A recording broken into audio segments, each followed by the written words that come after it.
Davile? Viskas gerai. No.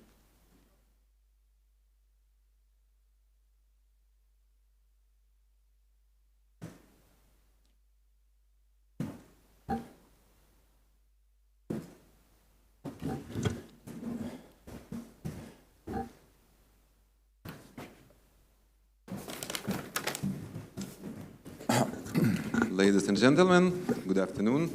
We are starting the press conference of the Vilnius Summit. Allow me to introduce the participants.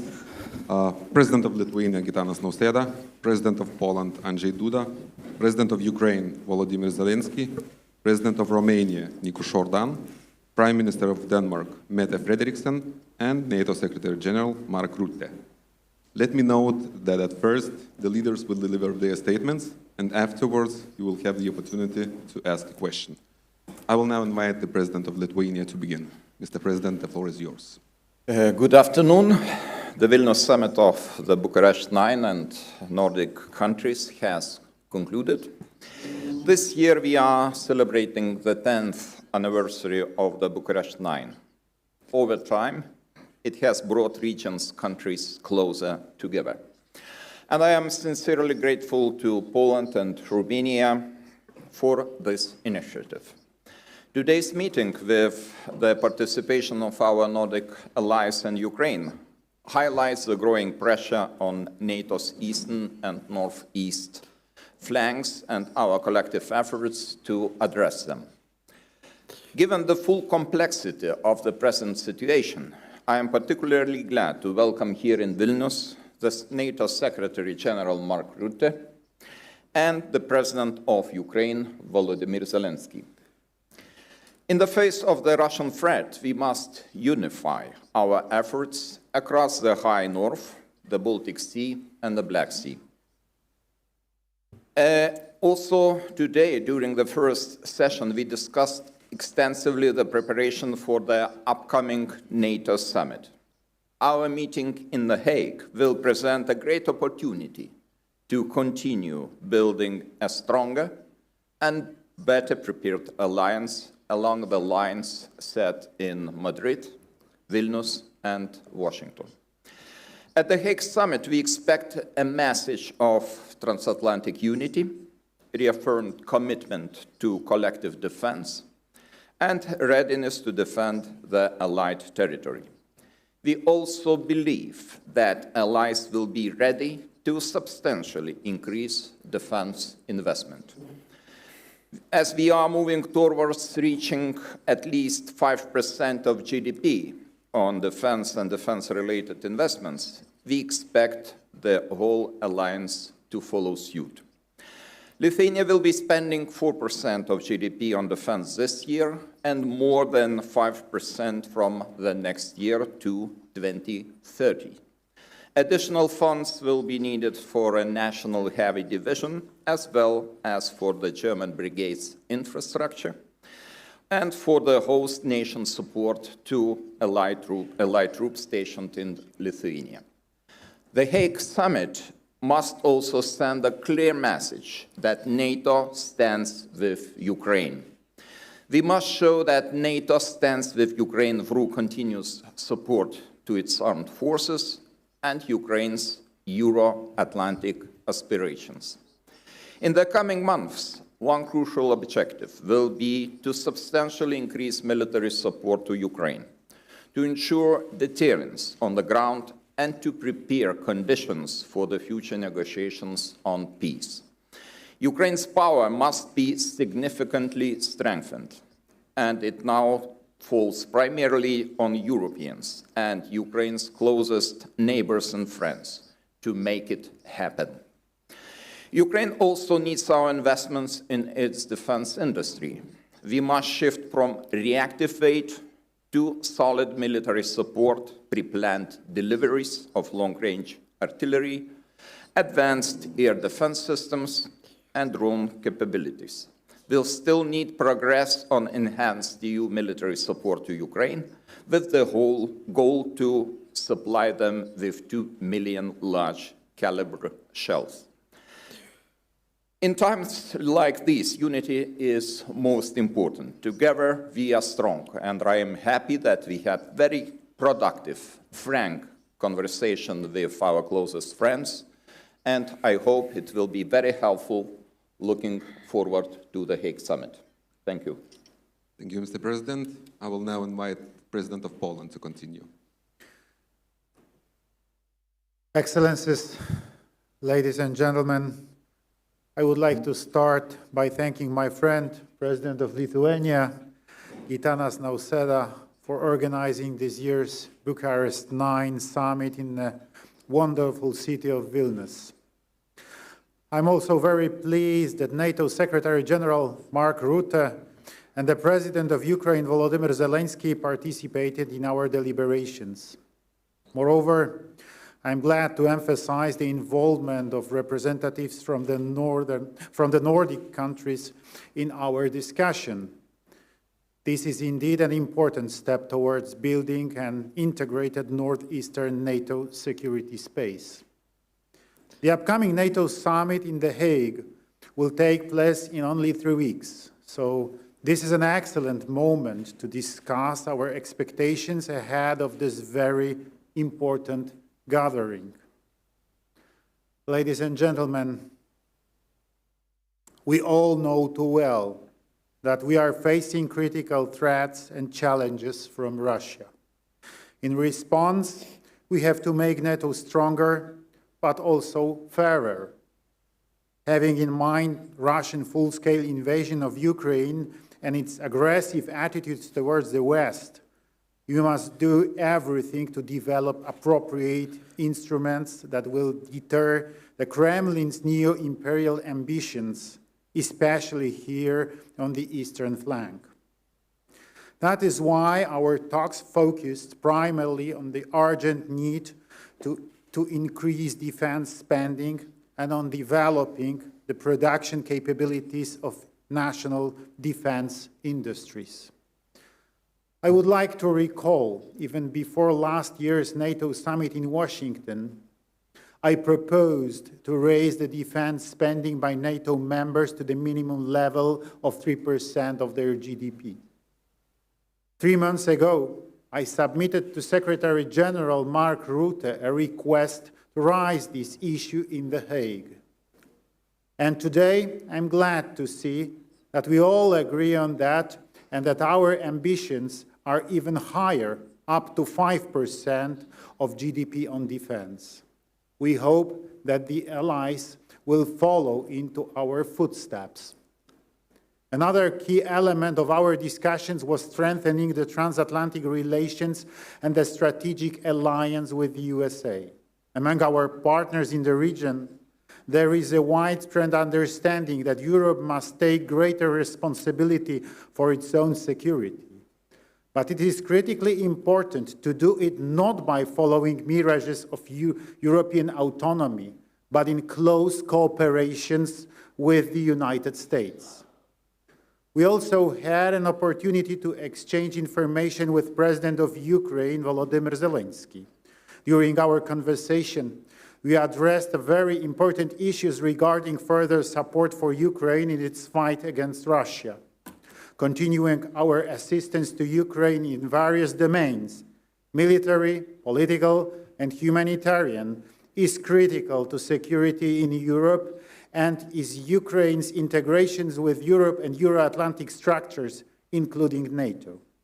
Ladies and gentlemen, for me, today's meeting had a special significance, and it was my last opportunity to speak at this forum as President of the Republic of Poland.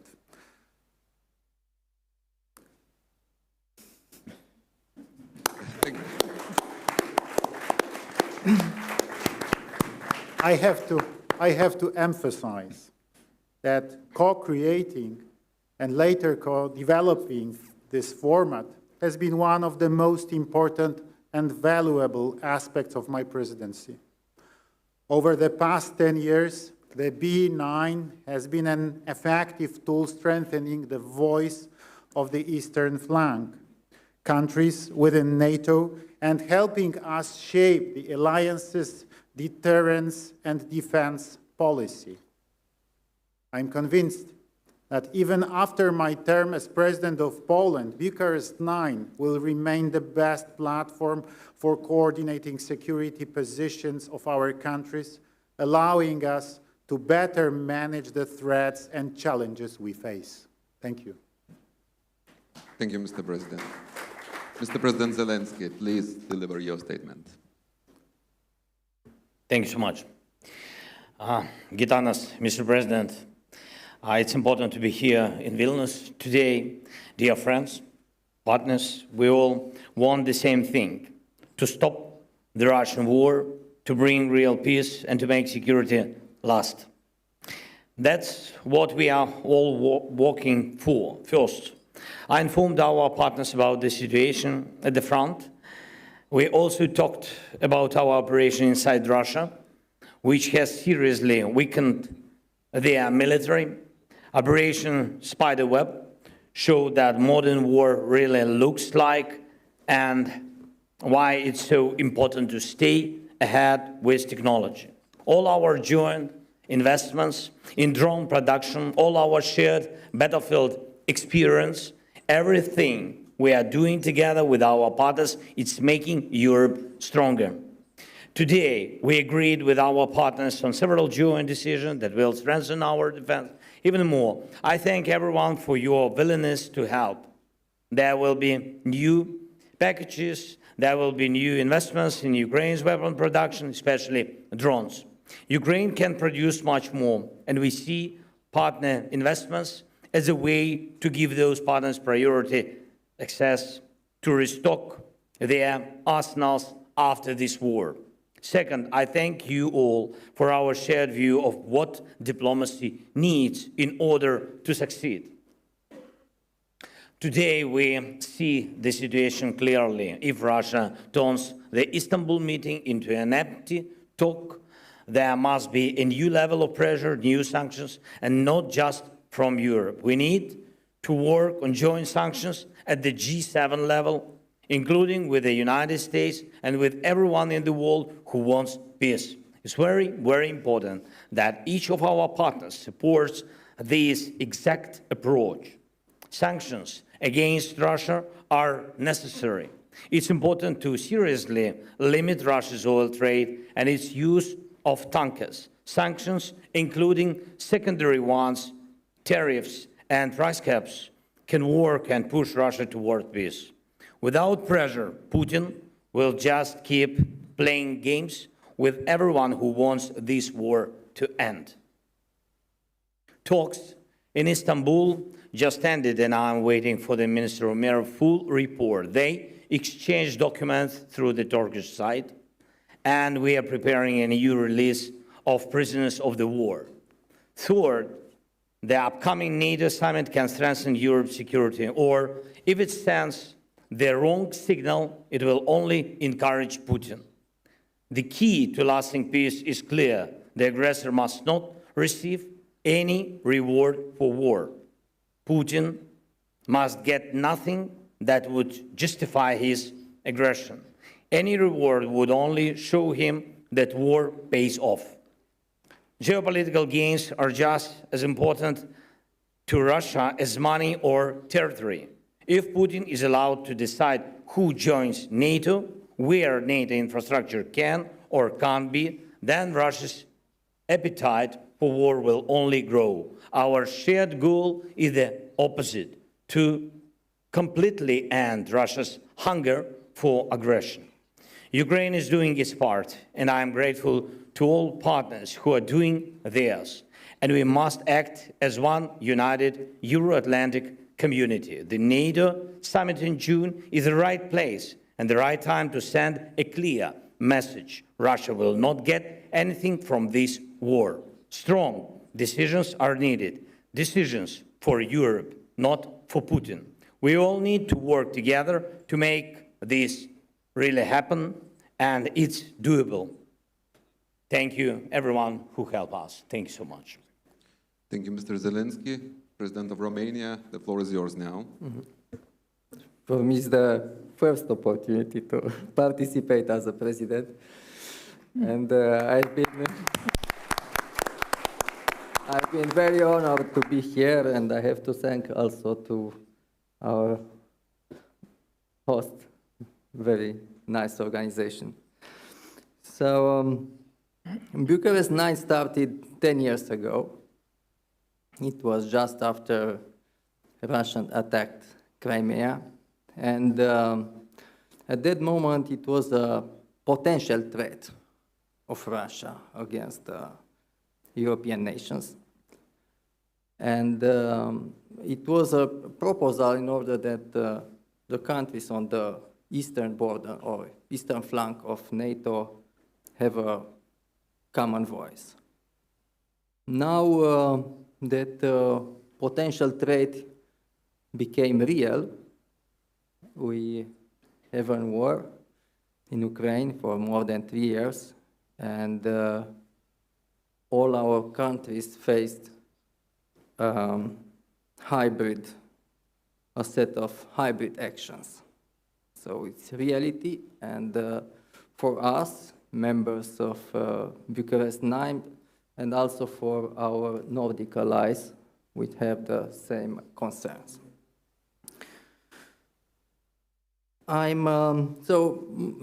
As you know, most part of discussion were in order to prepare the Hague Summit, which will be in three weeks from now. And I'm very pleased that most of our participants agreed on very important things, like we need a stronger NATO, we need a stronger transatlantic connection, we have to not only to increase our expenses in defense, but also being able to produce military equipment in order to protect ourselves.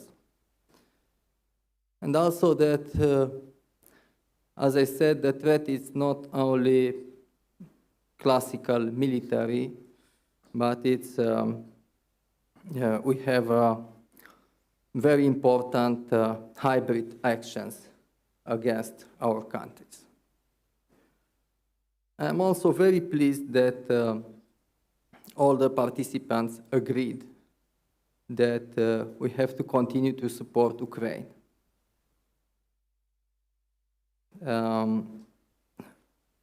As a Romanian interest, I emphasize that we have a long-term concern on the security in the whole Black Sea area, including Republic of Moldova.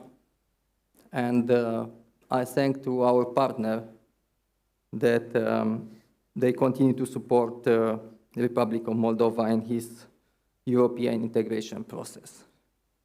And finally, I'm very pleased that everybody agreed that the next summit to be organized in Bucharest next year.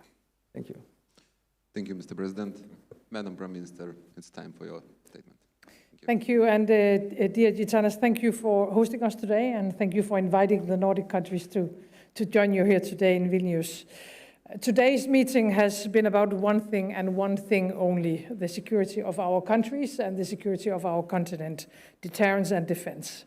The threat from Russia against all of us is real, and it is serious.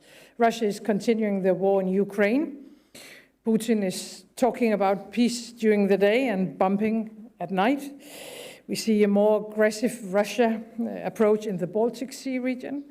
And it is assessed by the Danish Defense Intelligence Service that Russia sees itself in conflict with the West and is preparing for war against NATO. It is therefore crucial that we take bold and necessary decisions at the NATO summit in The Hague in only 3 weeks from now. In my mind and what we have discussed today, there's only one way forward. We need to invest massively in our collective security, all of us, and we need to do it fast. NATO is by far the strongest military alliance in history. And so our starting point must be to focus on what is needed to continue to be so, to secure deterrence and our ability to defend ourselves.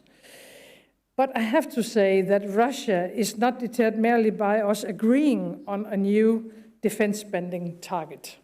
We need to deliver actual capabilities, and we need to do it fast. We must make sure that NATO always has the full range of capability necessary to deter and to defend against any threat against our countries. And at the same time, we need to continue our strong and steadfast support for Ukraine's brave fight for freedom. Let me be very frank, we have to donate what is needed on the battlefield. We have to provide more financing for arms production directly going into Ukraine. We already have a mechanism that works. And I think we have to implement stronger sanctions against Russia. It goes for the Shadow Fleet. Recently, we listed almost 200 additional vessels from the Russian Shadow Fleet, but more have to come against the Shadow Fleet, against Russian banks, financial sector. And I think we have to end any remaining dependency on Russian energy, including oil, gas, and nuclear energy. And to add one more thing, lower the oil cap. I think all that on the table would put the necessary pressure on Russia to get to the table and actually negotiate on peace. And why is that? Because Ukraine deserves peace. But the peace must be comprehensive, it must be just, and it must be lasting. And it has to respect the sovereignty and territorial integrity of Ukraine. I'm sorry to say, I think until now we haven't seen any signs that Russia is willing to actually commit to any of that. So our key task at the moment has to be to put Ukraine in the strongest possible situation and position on the battlefield and or at the negotiation table. Europe, of course, needs a strong and an independent Ukraine. I believe that once again the coming month will be paramount, and we haven't got much time, and therefore we need commitment to take the right decisions on behalf of all Europeans now. Thank you. Thank you so much. Mr. Secretary General, the floor is yours. Thank you, President Noceda, dear Gitanas. Thank you for hosting the B9 Nordic Summit here in Vilnius. It is a pleasure, always a pleasure to be back here in Lithuania. Lithuania is a staunch ally and continues to lead by example. You invest more than 4% of GDP in defense this year, and I welcome your plans to spend between 5 and 6% starting from next year. I think this sends an incredibly powerful message of commitment to our collective defense.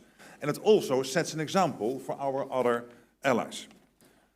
On this stage and in our meetings today, it is clear that the commitment to collective defense is strong. We have had a productive day of meetings as we continue to prepare for the summit in The Hague. We are facing the most dangerous security environment in decades. Russia's war of aggression continues, terrorist threats persist. We are not at war, but we are not at peace either. So we must continue to strengthen our deterrence and defense. And that means pivoting towards a full war-fighting readiness, providing significantly more forces that are well-trained, well-equipped, and supported with logistics, sustainment, and ammunition. We continue to count on the B9 and our Nordic allies to play a key role in these important efforts. At the The Hague Summit, I expect allies to demonstrate their enduring commitment to our collective defense by deciding to boost defense industrial production and increase defense investment. And this is simply essential to our security. and so is delivering on the new ambitious capability targets that allies are expected to agree later this week when the defense ministers will meet here in Brussels. Not here in Brussels, but in Brussels. Today, we also discussed Ukraine, a key priority for the summit in The Hague. Dear Volodymyr, we continue to support Ukraine. That a strong, sovereign Ukraine is essential for Euro-Atlantic security. So we have about 3 weeks left until the NATO summit in The Hague. And I look forward to working with all allies to ensure we deliver for our 1 billion people. Dear Gitanas, thank you again for your hospitality, your leadership, and your unwavering commitment to our alliance. Thank you, Mr. Secretary General. Dear journalists, we only have time for one question, which can be addressed to all the leaders, or some of them. Please indicate that. Martina, go ahead, please. Hello, Martina Pichelita, news agency ELTA. I have a question to all of you. So with the announcement that America will review its true presence in Europe, there has been some concern about a reduction in United States capabilities on NATO's eastern flank. So in this context, and given the fact that the current administration of the United States has reduced America's focus on Europe, what can be expected at the upcoming summit in Hague? Thank you. I think we can do in the same order, like Okay. you made your statement. I will start. You know, I don't want to base my assumptions on the rumors. I would trust official information about the possible reduction of United States presence in Europe. So far, we have 1,000 US soldiers standing shoulder to shoulder with the soldiers of Germany, Norway, and other EFP countries. And we are ready to provide all necessary conditions even to increase this number, if there would be political will from the new American administration. So far, we are working on a broad range of activities, and I would like to remind you, last week, 100 meters from here, in the Cathedral Square, the Chancellor Friedrich Merz inaugurated the German brigade. Full-scale brigade will be deployed in Lithuania until 2027. And we are progressing on the all necessary infrastructure for German soldiers, the soldiers here. And those are my assumptions right now. So we are highly interested that United States focus on Europe remains, because this is very important element of our collective security. And I hope that the Hague Summit will bring very positive news to this field. Thank you. Mr. President Duda, what would be your answer to the question? I can only answer that I had a few opportunities to talk with President Trump during last 6-7 months. I talked also with his secretaries, especially with Secretary Hexet. And I have no information about any ideas of withdrawing American military forces, US Army forces from our part of Europe, from eastern flank. So this is my answer. President Zelensky, can you please give your views, or you can just... He refers to me now. No, but then maybe we should... About can NATO, switch it's as important to hear from you. Okay, no, but let me be very straightforward here. Since January, I get 2 questions from European allies. Question 1 is the US still committed to NATO? The answer is yes. Committed to NATO, committed to Article 5, and this has been many times repeated by President Trump in many meetings. So my only suggestion to many European colleagues is, put on your television so that you can hear him say this. Don't ask me, he's very clear about this. But there is an expectation. The expectation is that we are going to spend more, because we need to spend more for our defense, but also it is because it is fair to equalize our spending with the spending the US is doing currently. Second question, but then they will stay, Mark, but they might withdraw their troops all of a sudden. And exactly as President Duda is saying, there's absolutely no indication of this.